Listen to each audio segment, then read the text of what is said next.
नमस्कार विद्यार्थी मित्रांनो, मराठी नोकरी यूट्यूब चॅनलवर आपल्या सर्वांचं स्वागत आहे. आज आपण या व्हिडिओमध्ये पहा TCS IBPS पॅटर्नद्वारे ज्या काही तलाठी भरती असणार आहे किंवा पोलीस भरती असणार आहे, जेवढे आपल्या सरळ सेवा भरती असणार आहेत त्यासाठी महत्त्वाचे असणारे करंट अफेअर्स म्हणजे चालू घडामोडीवरती आपण महत्त्वाचे प्रश्न घेणार आहोत.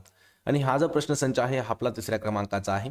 यापूर्वी आपण दोन जे प्रश्नसंच आहेत म्हणजे दोन व्हिडिओ जे आहेत ते ऑलरेडी घेतलेले आहेत. पहा, ते जर आपल्याला पाहायचे असतील तर त्याच्या लिंक मी तुम्हाला डिस्क्रिप्शनमध्ये दिलेली आहेत.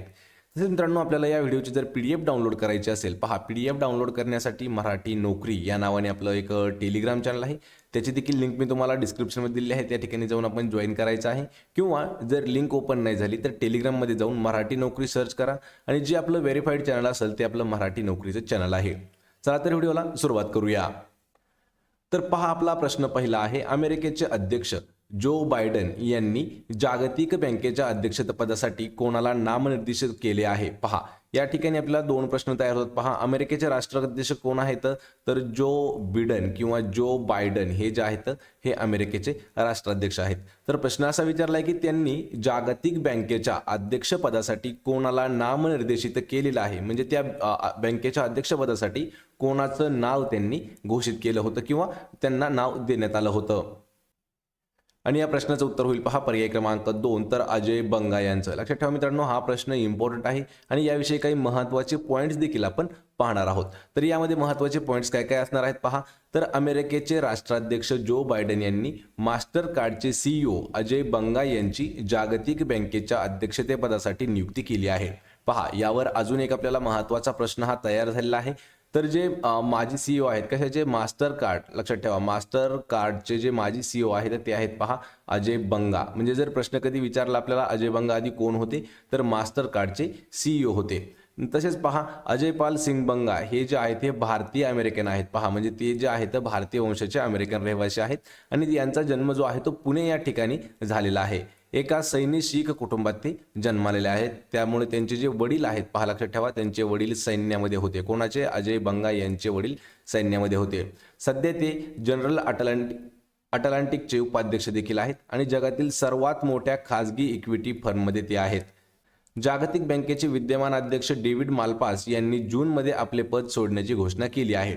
जर आपल्याला प्रश्न आत्ताच विचारला, समजा मार्च एप्रिलमध्ये हा प्रश्न जर विचारण्यात आला, तर याचा प्रश्नाचं उत्तर काय असणार आहे? जागतिक बँकेचे सध्याचे जे अध्यक्ष आहेत ते आहेत डेव्हिड मालपास. मित्रांनो, हे जे आहेत प्रत्येक पॉईंट जे आहेत इम्पॉर्टंट आहेत. पहा, आपल्याला त्यामुळेच या व्हिडिओची PDF लिंक तुझा मी डिस्क्रिप्शनमध्ये दिलेली आहे. तर पहा, प्रश्न यानंतरचा आहे. डेंग्यूचा वाढता प्रादुर्भाव पाहता कोणत्या देशाने आरोग्य आणीबाणी घोषित केली आहे? पहा मित्रांनो, प्रश्न महत्त्वाचा आहे. पहा, काही 2 वर्षापूर्वी कोविड-19 जो आजार आहे तो सुरू झाला होता. यानंतर सध्या आपल्या राज्यामध्ये किंवा देशामध्ये H3N2 या नावाचा एक फ्लू आहे. आणि याच ठिकाणी प्रश्न असा आहे की डेंग्यूचा वाढता प्रादुर्भाव पाहता खालीलपैकी कोणत्या देशाने आरोग्य आणीबाणी घोषित केलेली आहे? आणि या प्रश्नाचं उत्तर होईल पर्याय क्रमांक 1, तर पेरू. लक्षात ठेवा, पेरू हा जो देश आहे यांनी सध्या डेंग्यूच्या वाढत्या प्रादुर्भावामुळे आरोग्य आणीबाणी घोषित केलेली आहे.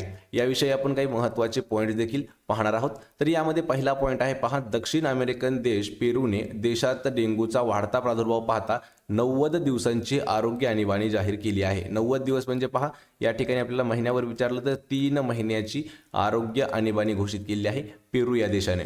तर डेंग्यूच्या उद्रेकामुळे पेरूचे देशाच्या उत्तर, मध्य तसेच आग्नेय भागातील 13 विभागांमध्ये आरोग्य आणीबाणी घोषित केली आहे. पहा, कोणत्या कोणत्या भागामध्ये केली आहे? पेरू देशाच्या उत्तर, मध्य आणि आग्नेय भागात एकूण 13 विभाग, पहा 13 डिव्हिजन जे आहेत तर त्यामध्ये त्यांनी आरोग्य आणीबाणी जी आहे ही घोषित केली आहे.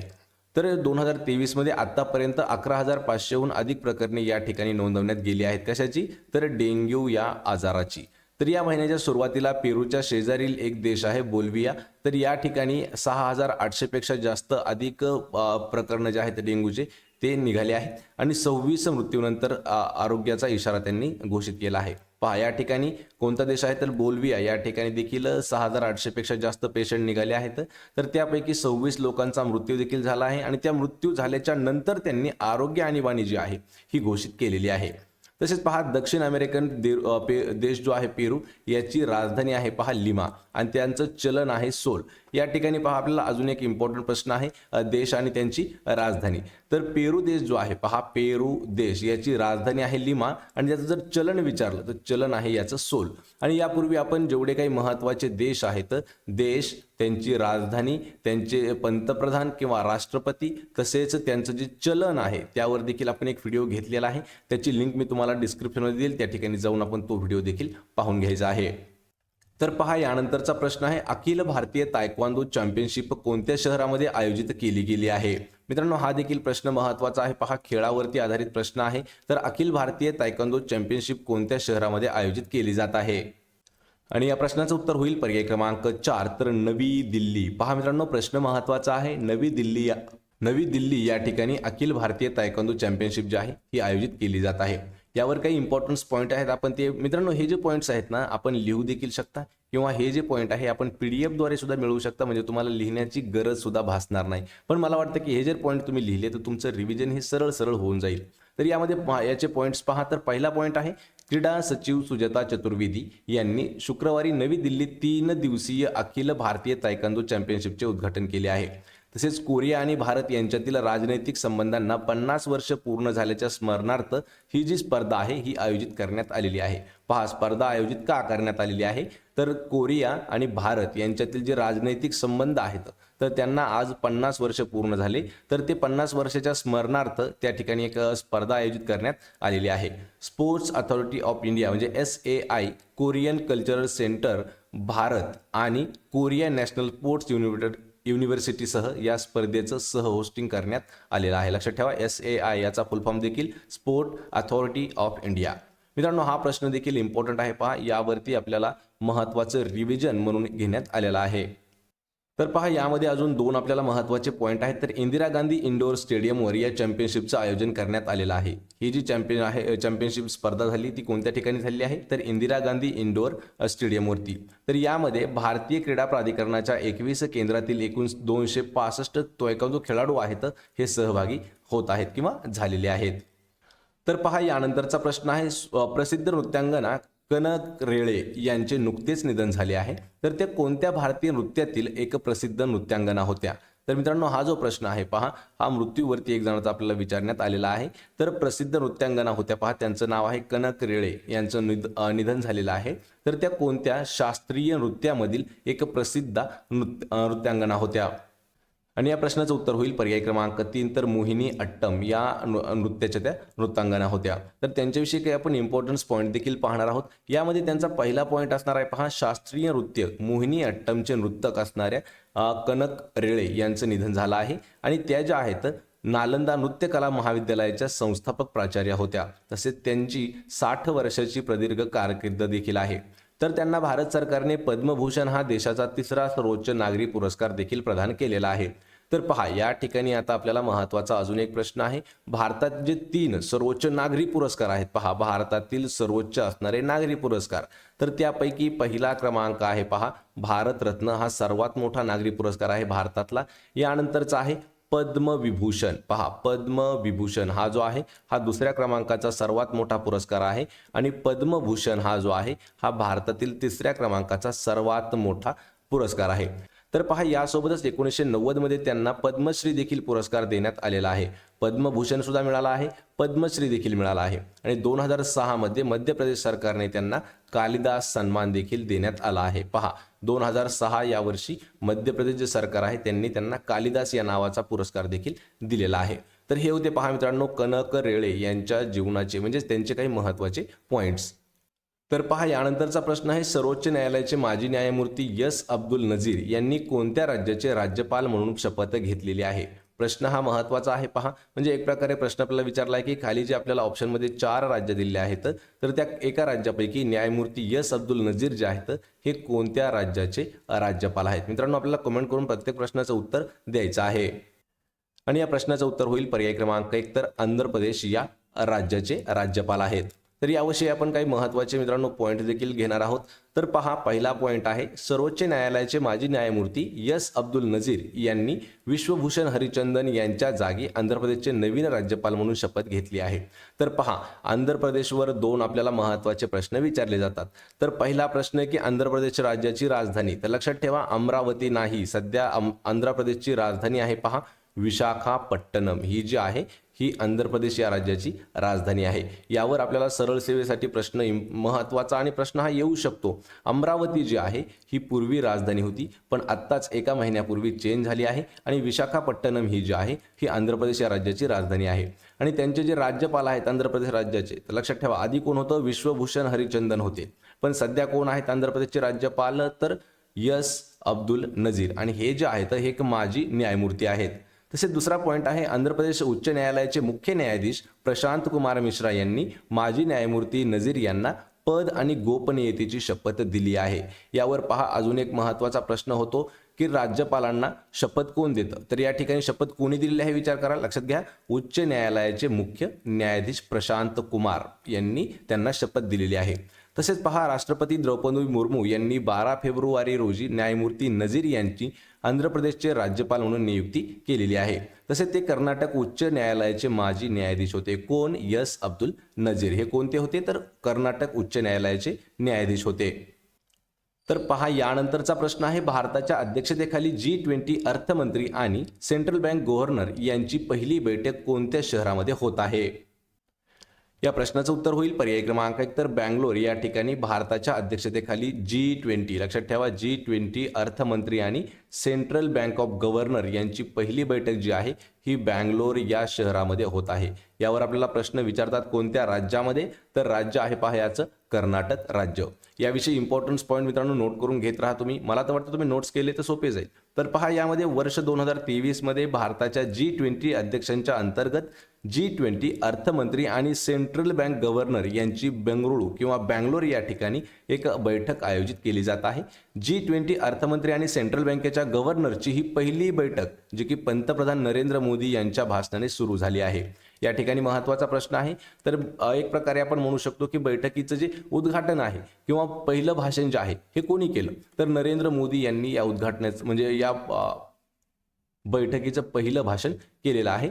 तर या दोन दिवसीय बैठकीमध्ये G20 सदस्य देशांचे किती एकूण 500 प्रतिनिधी होते, म्हणजे 500 त्यांचे लीडर होते आणि निमंत्रित आणि आंतरराष्ट्रीय संघटनाचे प्रतिनिधी देखील सहभागी त्या ठिकाणी झालेले होते. आणि ही जी बैठक आहे मित्रांनो लक्षात ठेवा ही बँगलोर या ठिकाणी झालेली बैठक होती. त्यामुळे हा प्रश्न देखील इम्पॉर्टंट प्रश्न असणार आहे. यानंतरचा प्रश्न आहे पहा, भारतात कोणत्या दिवशी केंद्रीय उत्पादन शुल्क दिवस हा पाळला जातो? पहा प्रश्न इम्पॉर्टंट आहे. हा जो प्रश्न आहे आपल्याला हा राष्ट्रीय दिनविशेषवरती हा प्रश्न विचारण्यात आलेला आहे. तर कोणत्या दिवशी भारतामध्ये केंद्रीय उत्पादन शुल्क दिवस पाळला जातो? याचं उत्तर आहे पर्याय क्रमांक 2 तर 24 फेब्रुवारी. पहा 24 फेब्रुवारी हा जो दिवस आहे हा आपल्या भारतामध्ये केंद्रीय उत्पादन शुल्क दिवस म्हणून साजरा केला जातो. तर हा का केला जातो याविषयी काही महत्त्वाचे पॉईंट्स आहेत. तर भारतामध्ये दरवर्षी 24 फेब्रुवारी रोजी केंद्रीय उत्पादन शुल्क हा जो दिवस आहे हा साजरा केला जातो. तसेच केंद्रीय उत्पादन शुल्क आणि सीमा शुल्क आणि त्यांच्या विविध पैलूंबद्दल लोकांना अधिक माहिती देण्यासाठी हा जो दिवस आहे हा साजरा केला जातो. पहा याचा मोटो काय असतो, म्हणजेच हा साजरा का केला जातो? जर ते केंद्रीय उत्पादन शुल्क आणि सीमा शुल्क आहे त्यांचे जे काही विविध महत्त्वाचे पॉईंट्स आहेत किंवा विविध त्यांची माहिती आहे ही लोकांना देण्यासाठी किंवा अधिक माहिती पटवून देण्यासाठी हा जो दिवस आहे हा साजरा केला जातो. याविषयी मित्रांनो अजून एक महत्त्वाचा पॉईंट कोणता आहे, तर केंद्रीय उत्पादन शुल्क आणि मीठ कायदा 24 फेब्रुवारी 1944 रोजी देशामध्ये मंजूर झाला होता. कधी? 24 फेब्रुवारी 1944 रोजी मीठ कायदा जो आहे हा मंजूर झालेला आहे आणि या दिवसाचं औचित्य साधून हा दिवस जो आहे हा साजरा केला जातो. तसेच केंद्रीय अप्रत्यक्ष कर आणि सीमा शुल्क मंडळ म्हणजे CBIC याची जी स्थापना आहे ही 1 जानेवारी 1964 या दिवशी करण्यात आलेली आहे. पहा यावर अजून आपल्याला एक महत्त्वाचा प्रश्न आहे, तर केंद्रीय अप्रत्यक्ष कर आणि सीमा शुल्क मंडळ याची जी स्थापना कधी केलेली आहे? लक्षात ठेवा वर्ष विचारलं तर 1964 आहे. जर आपल्याला तारीख विचारली तर 1 जानेवारी 1964 आहे. त्यामुळे हा जो प्रश्न आहे हा देखील महत्त्वाचा आहे. तर पहा यानंतरचा प्रश्न आहे, कोणता देश नुकताच the agriculture innovation mission for climate या उपक्रमात सामील झालेला आहे? मित्रांनो हा प्रश्न महत्त्वाचा आहे. पहा आपल्याकडून हे जे ऑप्शन आहे हे खालच्या पेजवरती गेलेलं आहे. चौथं जे ऑप्शन आहे ते आहे पहा मेक्सिको. तर यामध्ये पहा आपल्याला या प्रश्नाचं उत्तर कमेंट करून देण्याचा प्रयत्न करायचा आहे. आणि या प्रश्नाचं उत्तर होईल पहा पर्याय क्रमांक 3, तर भारत हे जे आहे या प्रश्नाचं योग्य उत्तर असणार आहे. पहा प्रश्न आणि उत्तर समजून घ्या. तर भारत हा जो देश आहे the agricultural innovation mission for climate या उपक्रमामध्ये सामील म्हणजे सहभागी झालेला आहे. याविषयी काही इम्पॉर्टन्स पॉईंट आहेत तर मित्रांनो प्रत्येक व्हिडिओचे म्हणजे प्रत्येक प्रश्नाचे पॉईंट हे सर्व इम्पॉर्टंट असणार आहेत.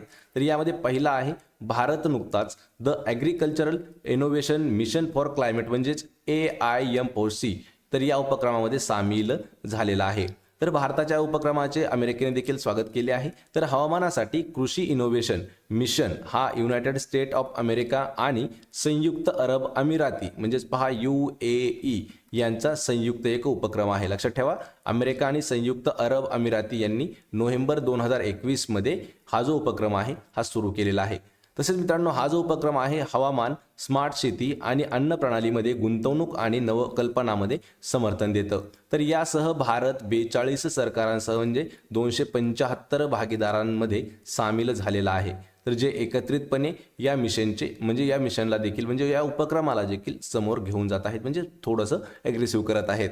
तर पहा यानंतरचा प्रश्न आहे सागरी सुरक्षेत सहकार्य वाढवण्यासाठी भारतीय नौदलाने कोणत्या देशासोबत सामंजस्य करार केलेला आहे. पहा सागरी सुरक्षा जी आहे त्यासाठी म्हणजे त्यांनाच हेल्प करण्यासाठी किंवा त्याचं सहकार्य वाढवण्यासाठी भारतीय नौदल जे आहे तर या नौदलाने कोणत्या देशासोबत एक करार केला आहे. आणि याचं उत्तर आहे पहा पर्याय क्रमांक 3, तर सेशल्स यांच्यासोबत एक सामंजस्य करार झालेला आहे.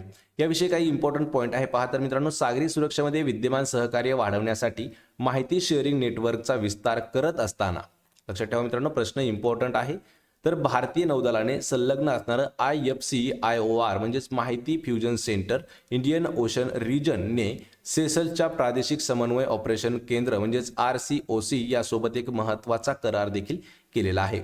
तर IFC आणि IOR चे संचालक कॅप्टन रोहित बाजपेयी यांच्या उपस्थितीमध्ये त्यावरती सह्या करण्यात आलेल्या आहेत.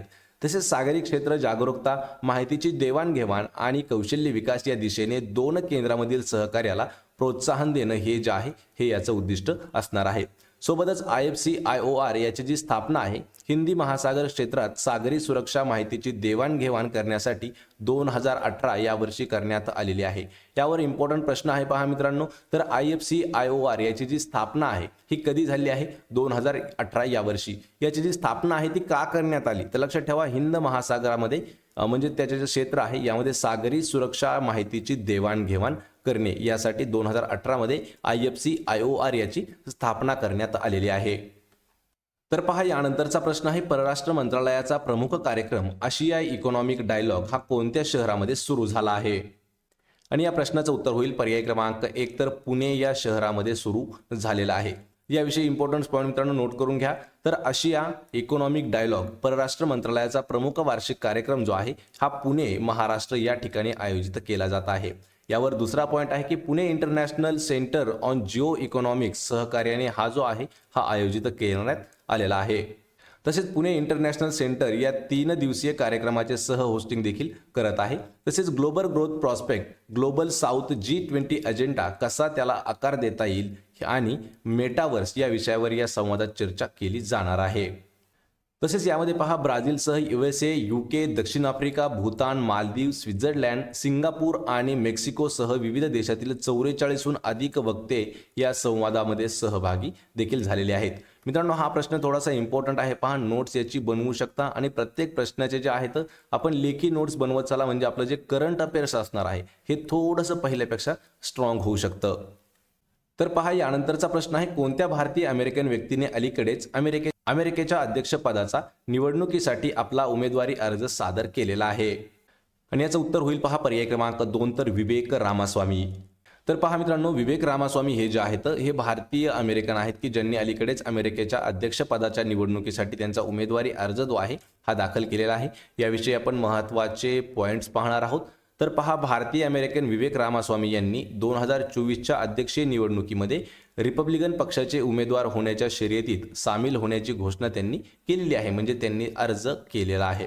तर अमेरिकेच्या अध्यक्षपदाची निवडणूक लढवणारे ते निक्की हेली नंतरचे दुसरे भारतीय अमेरिकी आहेत. तसेच रिपब्लिकन पक्षाच्या वतीने निक्की हेली यांनी नुकतीच अमेरिकेच्या अध्यक्षपदाच्या निवडणुकीसाठी उमेदवारी अर्ज सादर देखील केला आहे. तर यांचा जन्म जो आहे विवेक रामास्वामी यांचा जन्म 9 ऑगस्ट 1985 रोजी सिन्सिनाटी ओहायो या ठिकाणी झालेला आहे आणि त्यांचे जे पालक आहेत ते भारताच्या केरळ राज्यामधून स्थलांतरित होऊन अमेरिकेमध्ये स्थायिक झालेले होते. तर विवेक हे स्ट्राईव्ह ॲसेट मॅनेजमेंटचे सहसंस्थापक तसेच कार्यकारी अध्यक्ष देखील आहेत.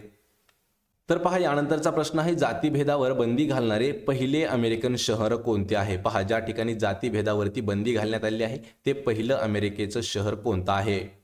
आणि या प्रश्नाचं उत्तर होईल पर्याय क्रमांक 2. तर सियाटल हे जे शहर आहे मित्रांनो, तर हे जाती भेदावरती बंदी घालणारं अमेरिकेतील पहिलं शहर ठरलेलं आहे. याविषयी इम्पॉर्टन्स पॉईंट देखील आहेत पहा. तर अमेरिकेतील सर्वात उत्तरेकडील शहर जे आहे सियाटल हे वांशिक भेदभाव दूर करण्यासाठी देशातील पहिलं शहर ते ठरलेलं आहे. तसेच या संदर्भामध्ये सियाटल शहराच्या स्थानिक परिषदेने शहरातील भेदभाव विरोधी कायद्यांमध्ये शर्यतीचा समावेश करण्यासाठी मतदान देखील केलं होतं. तर या उपक्रमाचे कौतुक करताना सियाटल सिटी काउन्सिलच्या सदस्य आणि भारतीय अमेरिकन नागरिक क्षमा सावंत म्हणाल्या की जातीभेदी विरुद्धचा लढा सर्व प्रकारच्या अत्याचाराविरुद्ध आवाज उठवण्याशी जोडलेला आहे. तर हे जे ऐतिहासिक पाऊल आहे हे दक्षिण आशियाई डायस्पोराच्या महत्त्वाच्या समस्येला देखील संबोधित करतं.